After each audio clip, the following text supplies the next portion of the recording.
We're here for jasonsconnection.org with Jason Harris, our founder, and Kathleen Cail, who Jason will be interviewing, who's a great advocate for disabilities, a parent, and the co-chair of ReelAbilities Film Festival, Cincinnati, Ohio, and just a great contributor to our community.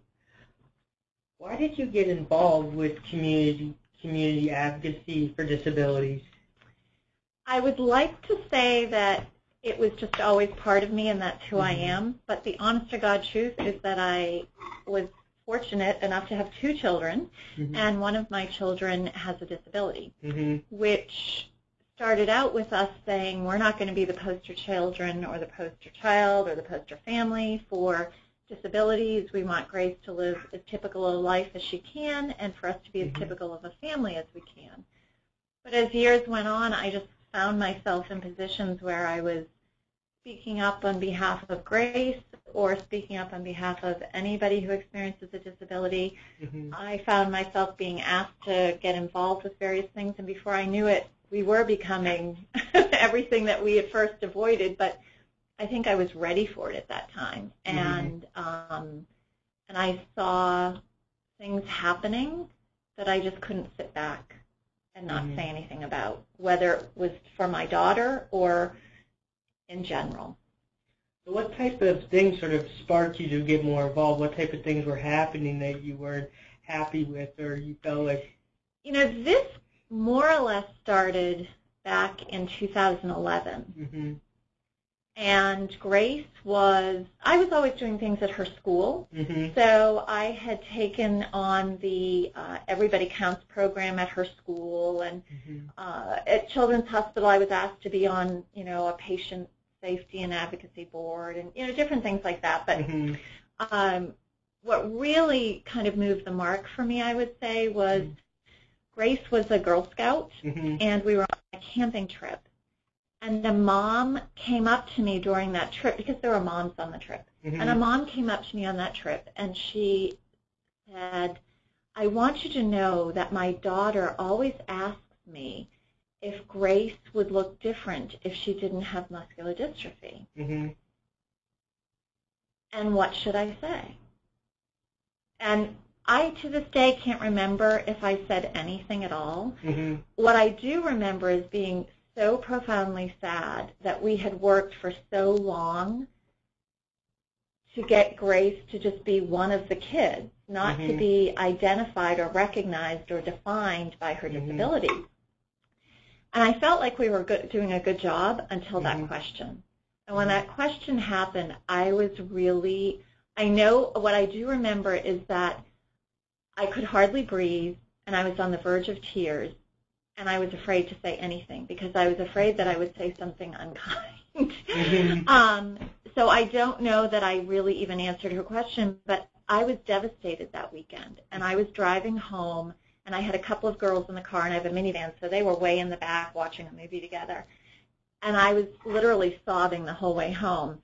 And I got home, and I told my husband, and, we thought about different things, but we kind of let it go in the moment. And then that night he said, oh, by the way, so Grace has something called myotonic dystrophy. And many diagnoses have their own family conferences, as does myotonic dystrophy. So there had been a family conference in California that weekend, and he said, oh, by the way, they've uploaded pictures. They uploaded some stuff that they did over the weekend. It looked like a really good conference. We need to get it on our calendar for next year. Take a look at it. So I get on only with the conference in mind and seeing what happened to figure out whether we want it on our calendar for the next year. And I see all these glorious pictures. And it was so, it was serendipity, because here I was feeling badly for Grace that she wasn't being viewed as just another child. And, of course, as a parent of a child with a disability, you get on this, so now I'm sad about that, and then it spirals. So then you just start being sad about everything about your child's life, when up until that moment you were perfectly happy and going along. But anyway, I was struck by the joy in these pictures that I saw. And I thought, that's just it. Why can't people see the joy Grace has in life? Why do they have to worry about whether her face would look differently? So anyway, I thought about it, and I thought, I wonder who did this. So I found out who did those photographs, and I called him. And his name is Rick Wadati, and he's the founder of an organization called Positive Exposure. And I just said, hey, look, I really think the people of Cincinnati need to see your work and need to hear your message because, and I told him my very sad story. And he said, if you can make it happen, I'll be there. He said, but I'm a small nonprofit, and I don't have people in different cities to kind of work this for me. So I said, sure. So it took 2 years and a committee of about 7 people, community people and people at Children's Hospital. And we finally got him here. We had an exhibition. He spoke at Children's. He photographed local people. It was just a great, I forget how many days now, but 3 or 4 days maybe. And it spread from there. Like Museum Center had raved about it somewhere. So then COSI called and said, what happened? And Museum Center said, call Kathleen Cail. So then we got it up to COSI, and it was part of something that the, the Nisonner Center at Ohio State worked with COSI on. And that's kind of how I got to be more of an advocate, and people started recognizing me. And in doing that project, we did what we call a cafe conversation amongst all of the photographs.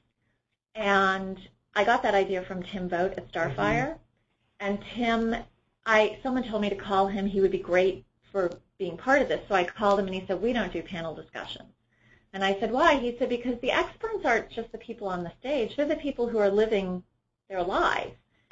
He said, I'd be happy to do something with you called a cafe conversation. So I said, tell me more. It sounded great to me. So we had this cafe conversation in the middle of all these photographs. Well, now Starfire knew about me, and they got me involved with their organization. And then somehow someone put me in touch with the ReelAbilities Film Festival.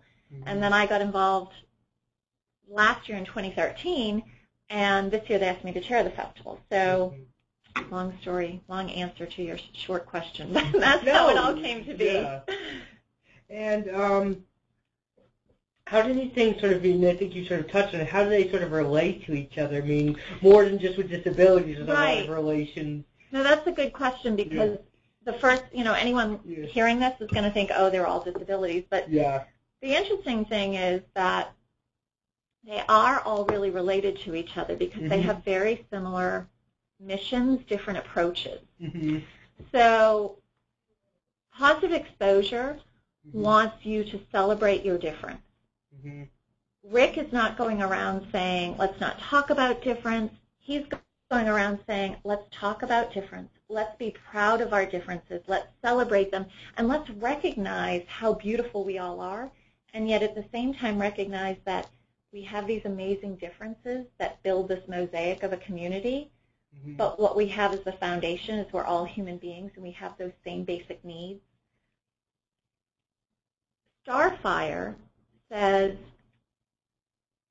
I want people valued, I want people appreciated, I want them to have a role in the community, I want them to feel like they can give back to the community and be valued for that. They have what they call their 5 pillars, and it's all about how people are valued. So valued in relationships, friendships that are growing, or love relationships that are growing, being able to use public spaces. My daughter should be able to use the public library just like any other person. So all of those things where we value people. Starfire focuses in on the community aspect of it and the desegregation, to use kind of a rough time in our history, but the desegregation of people with disabilities. So right now, and I've even experienced it where I've been out and a group of people from Starfire come in, and you see them as, oh, that's the group from Starfire, which then also says, oh, that's the disability group. So you congregate them in your head in, here's all these people who are alike because of a negative, as opposed to here's all, or I don't want to say negative, maybe a weakness, but something that they're not going to lead with in their lives. When I meet someone new, I don't say, I have freckles, I'm a little bit overweight, and elementary math was a disaster for me. That's not what I lead with. I lead with who I am, what I like to do, how I like to spend my time, ways that people can come together and enjoy each other, right? Starfire wants to disaggregate disability so that the individual is seen, and then communities can be built around the individual. And when I say communities, I mean social circles. So Grace, for instance, was always mainstreamed. Yeah. And that's just what worked for us. And because she was always mainstreamed, she doesn't see that she has to only be with people with disabilities. She can be with people with disabilities, but she doesn't think that she should only be with people with disabilities and not be with the rest of the community. So she's going to need friends in her life who may have a disability, but who don't have disabilities either, because that's what she's been used to, is being more or less mainstreamed. In addition to that, the harsh reality is that many people who have, especially developmental disabilities, which is what Starfire focuses on, and that's a huge difference with someone who experiences a physical disability but cognitively is okay and is valued for their cognition and their contribution, right? So what Starfire is hoping to do with the work that they do is help not only build this social life for the individual person, but help families so that as children are growing and outgrowing high school, they're not just left with only their parents for their social lives. On weekends, it'll be great. We're not at this point yet, but it'll be great to have Grace have someone to do something with. So it's also a help to the families in that if we can develop this social network based on what you like and based on your interests, not based on the fact that we're all disabled, but it doesn't matter that half of us only like baseball, everyone's going to the baseball game because we're all disabled, right? So it's moving away from that mentality, focusing on the individual and saying, who is that individual, what do they like, and let's find some other people in their lives, not only to build up their life, but to also help the family. And as families, as young people with disabilities are outliving their parents, many people with developmental disabilities didn't outlive their parents. But because we've improved in our understanding and the health care for people with disabilities, they're outliving their parents. So what happens when their parents are gone? If there's a neighbor to check in, if there's a friend to check in, what a relief that is to parents to know when I go, there are 3 or 4 people in my child's life who are going to kind of check in with them. They're still going to have their service providers, and they might still have some group activities with people who experience disability, but they also have other people who are going to look in on them because they care as opposed to being paid to do it. So that's that. And then how does it bring me to ReelAbilities? ReelAbilities is both of those things. What ReelAbilities tries to do is say to a larger community, a lot of the work at Starfire, for instance, is one-on-one. ReelAbilities is coming to Cincinnati and saying, we are a community, we are neighborhoods. How do we get these communities and these neighborhoods to appreciate the people who live here who experience disability, to appreciate them, value them? And once you get people to appreciate and value them, then taking that next step to including them in your life is no big deal. It's getting them to appreciate and value them that gets them to say, I want to get to know that person more and spend more time. So we use film and we use documentary and the narrative arc of feature films to tell stories, to either tell the real story of somebody who has experienced a disability. And when I say disability in this instance, it's cognitive, physical, mental health, genetic, it embraces everything. It includes veterans who not only maybe have lost a limb due to war or who have become paralyzed due to war, but veterans who emotionally have been severely impacted by war and the hidden disability that they have of post-traumatic stress disorder or depression or any of these related issues that can happen when you are part of war. So the ReelAbilities Film Festival says, hey, community, let's start hearing these stories. Let's get closer to it. I actually think film is a really great way to get to people who might feel afraid of somebody with a disability. I don't think many people would admit it, but if you are put in place somewhere and what you are seeing, experiencing, interacting with is entirely different than the box that you grew up in, your framework of what life experience is all about, then it is daunting. It's like going to a foreign country, right? The first time you go to a foreign country, even though you're excited about going to a foreign country, you're still thinking, well, I know how to do the currency exchange and the money and what are the colloquialisms and the language, et cetera, et cetera. So there are all these things that you find a little bit daunting.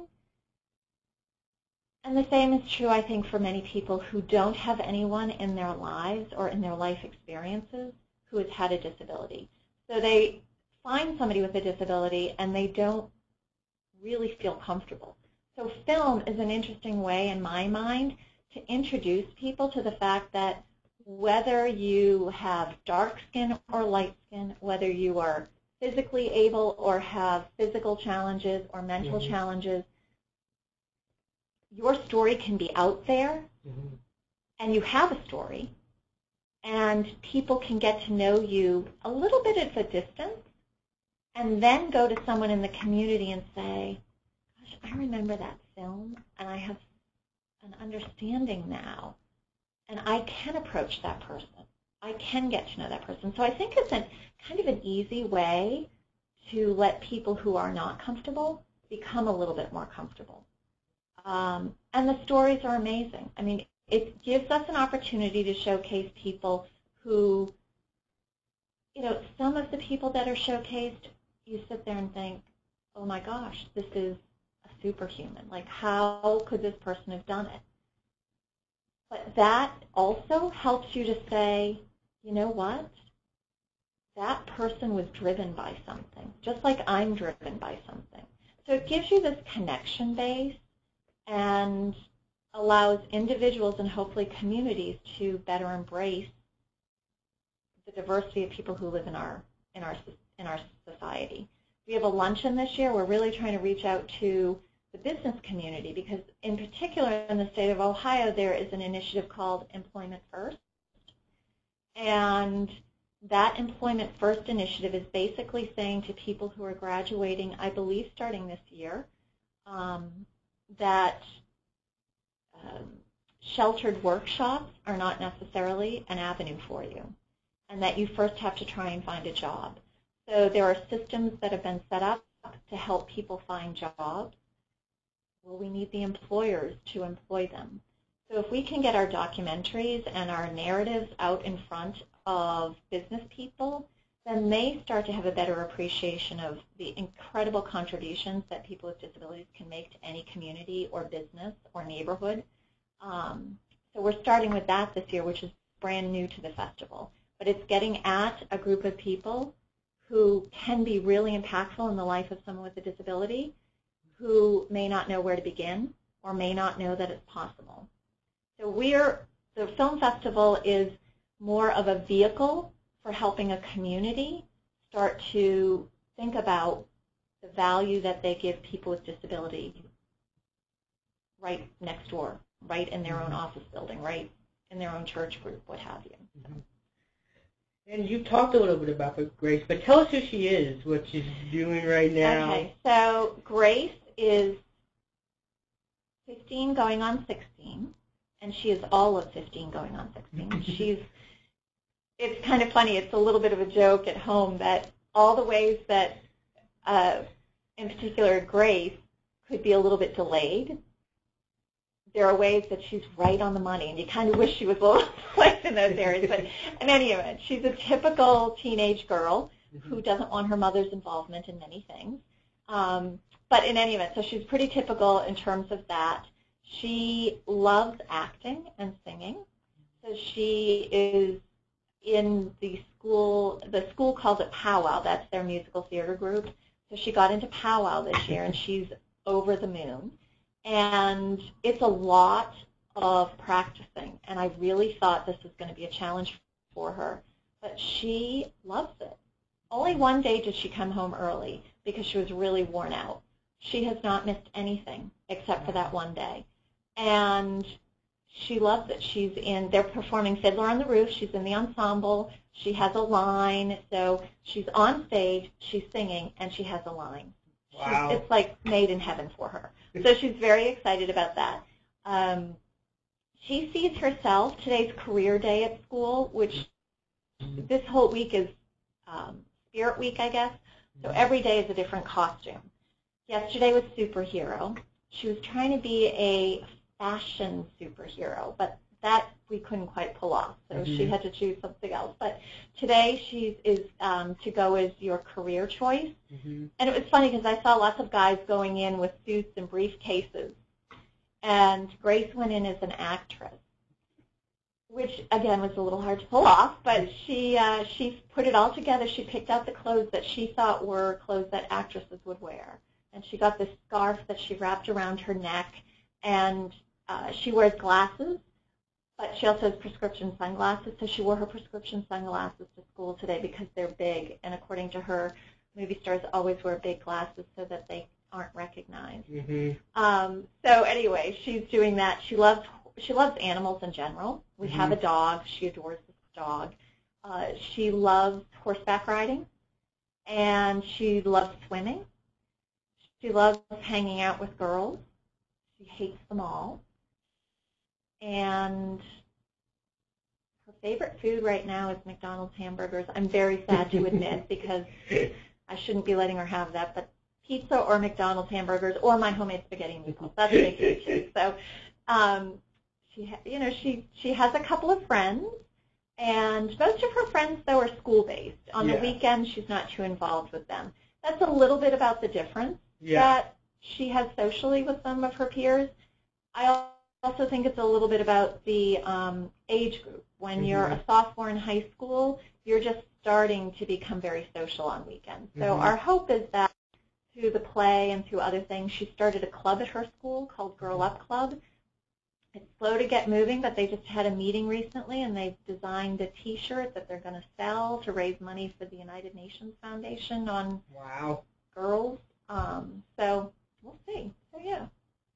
What's it like being co-chair of ReelAbilities? It's a volunteer job. Yeah. And it's a lot of work.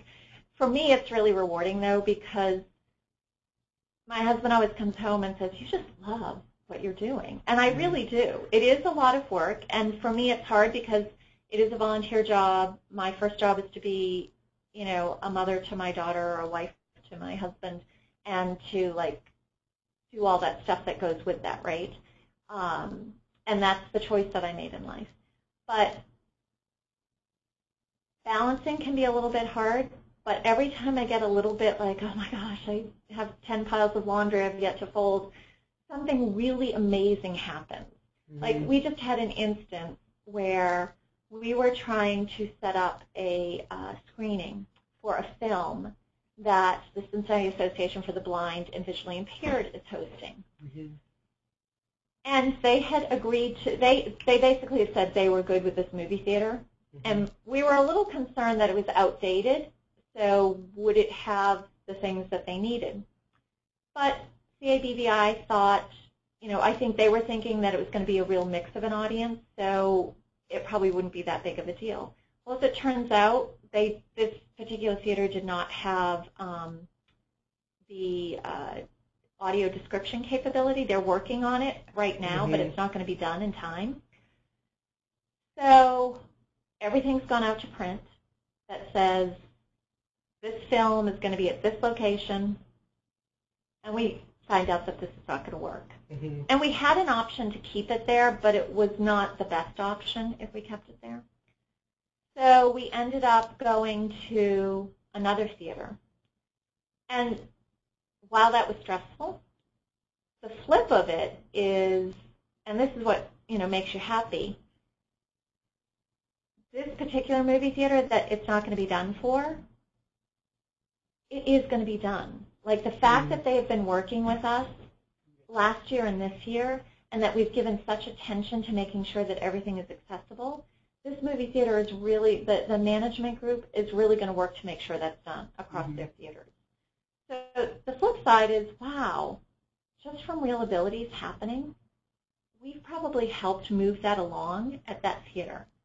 The other thing is that now we're going to a new theater that we've never had to deal with before, and that's going to be a whole new group of people that can be impacted by what we're doing. So it's really, it's interesting that how what we're doing, even though that was like a problem that, you know, we had to, a hurdle we had to get over, in the end we did get over the hurdle, and there are some real benefits out of getting through that. The people that we're meeting who want to do things is just amazing. Like, not only just the people who are signing up to volunteer because they're going to work giving, you know, at a movie theater for us, but the people who hear about us in the city and make connections for us is really amazing. It's people you wouldn't have thought of, and it's people who are working in industries that are completely unrelated to the disability community in many ways. So that's been, for me, it just brings home the power of Cincinnati. I'm not from Cincinnati, and I'm from a much bigger city, but what's really interesting to me is that there are 6 degrees of separation in Cincinnati, and that allows you to get so much more done, and it allows you to connect with so many more people. And these connections are not only helping us, but people are learning from us too. You know, when we have to have a hard discussion about, we'd like to have something at your venue, but you're not accessible, and they say, wait, we've got a door in the back that, then we have a discussion about, well, you know, do people really want to come in the back way? It makes them feel like they're less than. You know, so it's really, it's very rewarding and fulfilling in that way. And the people that we have on our teams are creative. They've bought into this. They've given great feedback and help. It's been really great. So it's been really wonderful for me. Now, you've seen a couple of the films. I know all the films are really amazing, but what are some of your favorites, and can you describe them? That's not fair. So what I mean by not fair is I don't want to sway someone, especially as chair of the festival, I don't want to sway someone from not going to one in order to go to another. Well, we just want people to sort of know what's going on. Right, so I'll just, yeah, you can throw a synopsis out of each film if you would feel more comfortable doing that. Yeah, and right now off the top of my head, correct me if I'm wrong, Jason, but are there like 17 or 18 films? Yeah, there are a lot of films, yeah. So, shorts and full features and documentaries. We have one film that questions, it's called Fixed. And what I like about it is that it is very thought-provoking. You walk out of that movie theater, and you are going to sit there thinking about Botox and what do you call that when you have your chin tuck or plastic surgery? Yeah. You're going to be thinking about so many things that we do to perfect our bodies.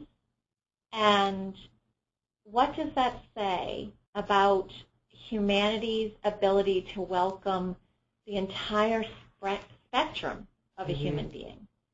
But at the same time, too, that film allows someone like Travis Mills, who's the star of another film that we have, to have artificial limbs and an arm that is electronic, bionic, I don't know what you want to call it, but he's one of 5 quadruple amputees who has survived the wars, and he wanted to be able to feed his baby, and with the prosthetic hands that he had, he couldn't do it because he had to be able to move the spoon to feed her, and now he has a prosthetic hand that actually rotates. It can rotate all around. But that enables him to be able to feed his daughter. So that's a tremendous gift that he has for his daughter, that time of feeding her.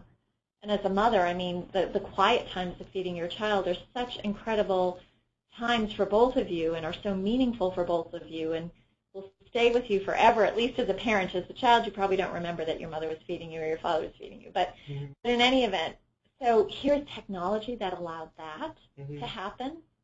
But on the flip side, in the film, someone does make them comment, well, if I'm going to get artificial legs, shouldn't I get artificial legs that make me much faster than everybody else? Why do I want to just get artificial legs that just make me as fast as everybody else? So that question of, you know, it's kind of a bioethic question, I guess you would say. What do we do with all the technology we have? What's the appropriateness or not? So that's one that I think is really thought-provoking. An incredibly entertaining one is Where Hope Grows, which is a fictional story, but it's funny, it's moving, it's very inspirational. It's a really great film. We also have a movie about a young man who's in a wheelchair and wants to travel, and that wheelchair is not going to stop him. And that's called Little World, and that's a tremendous film. Oh gosh, how many? So, Doc Thomas, a.k.a. Doc Thomas. That is going to be fantastic, not only because of the film, but because of the whole event we have planned. So, a.k.a. Doc Thomas is about Doc Thomas, who wrote all these great songs like This Magic Moment and Save the Last Dance for Me. Music that everyone's going to say, oh my gosh, I loved that song, or oh, I remember that song. And, you know, it's his story, and it's a wonderful story, told through the eyes of his brother and daughter, I believe. And we're going to wrap up that film. After the film, we're actually going to have a party, and we're going to have local bands, and they're performing some covers of Doc Thomas music. So that's going to be really fun. Yeah. We also have, the name is escaping me, Getting Up, about a graffiti artist. We're screening that at the Contemporary Arts Center, and that's going to be really fantastic for us. And it's a great venue when you think about him as a graffiti artist and some of the artists that the CAC has brought in. And we're going to have a a reception, a party following that event. We have 2 films on mental health that are incredibly moving. One of them is going to be controversial without a doubt. One of them is called Bipolarized, and there's going to be people in the community who don't want to hear, get off all your drugs, don't use pharmaceuticals to manage your life. And there are going to be people in the community who are saying, absolutely, there's a reason for them, they do good. So that's going to be a controversial film to some degree, and that the audience will have very different opinions on it, I think.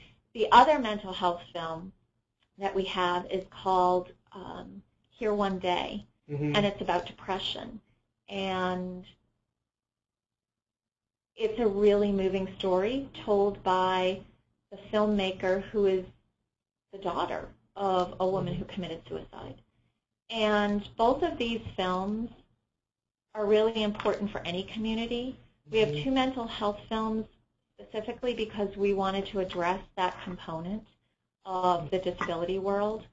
And it's obvious when you meet my daughter that she has a disability. And when it's obvious, people do afford you, whether they should or shouldn't, they do afford you a lot of latitude in many cases. So if Grace says something inappropriate or out of bounds, people aren't likely to say a whole lot to her. Now, as I as her mother, wish they would, because that means they're not treating her the same, and she's not learning. But for people who have an invisible disability, like both bipolar disorder or depression or PTSD, they often aren't given that same latitude. So when something starts to fall apart for them, and they can't manage a responsibility that they have, or they can't do a job that they have, or they say or behave in a way that is not considered the norm or acceptable, there's no latitude given for that. There's a lot of judgment and a lack of understanding. So I think it's really important that these stories are told in our community, and quite frankly in any community. I hope that all of the festivals are showing mental health related films, because it's something that we all need to attend to personally in our own communities and neighborhoods. And I think it's very informative too, because I think, myself included, I didn't know a lot about depression. So I think that it's really, both of those films I think can help to inform communities. And when you're informed, then you can act differently and be more compassionate. How many did I go through? There's so many to say. Those were so many. Those yeah, were I mean, really they're good just so. ones. Oh, well, and the Travis film too is, Travis is a veteran who I said before is one of 5 quadruple amputees, lost all 4 limbs, and his story is phenomenal. So there are just so many of them that are really good. Stephen Wampler's Ascent, a man who has lived his life in a wheelchair and climbs El Capitan. And it's the longest in the film. He talks about it's the longest he's ever been out of his wheelchair. Yeah. You know, can any of us even begin to relate to that? So that's a really powerful movie. It's a great movie too. So, and they're all over. We have so many venues. We're at regular theaters because as much as we've been able to, we want to honor the film aspect of this, the art aspect of this, and we want to honor and appreciate the people who made the films by showing them on real screens in real theaters. So we made an effort to do that, and then we also have theaters that are within places like the Contemporary Art Center, the Cincinnati Art Museum, UC. So we're using real theaters within those groups for all of our screenings during the week. And for every screening, we either have stars there to do a discussion, stars and panelists, or just a panel discussion. In some cases, it sounds like there's even something special afterwards for some of them. Some of them there are where it made sense to do that, and that's a little bit of a trial for us this year because we want this to be inclusive. So if you go to the movie and then everyone just leaves, or you go there and you have a panel discussion, that doesn't have the community relating. So in several of them, we have a local stories night, which I didn't even mention. To cap off the whole week is our local stories night. We're calling it Reel Cincy, R-E-E-L. And we have local films being shown. It's on Saturday the 7th at the Cincinnati Art Museum. And afterwards, we wanted the community to be able to come together. We have asked the filmmakers to have the stars of their films come. We want to give a recognition to everyone, but afterwards we really want, we'll have a little bit of a Q&A, but we're really going to preface the Q&A for, it's a chance to see everybody, ask a couple questions, but what we really want you to do is come outside afterwards, have something to eat and drink, and then mingle with everyone, get to know them, especially in this case because all of these people are local. The other thing that I didn't mention is we're having a luncheon that is free to the public at the Great American Ballpark, and that's on Tuesday the 4th, and it is called Livable Cincinnati, and this is addressing urban design in communities, making urban centers that are accessible for all. And this is really targeting the Asian community, first and foremost, and secondarily the disability community. That's okay. And we're featuring a documentary short called The Commute There, which is about 5 minutes. It's incredibly powerful, about a man in a wheelchair trying to get home in time for his daughter's birthday party in Manhattan. So I covered a lot of those. They're all so good, and they all have such important aspects to be considered for any community, but especially for our community here. Is there anything else you would like to add, or? I guess the only thing I would like to say is that, Jason's Connection is trying to build a community online.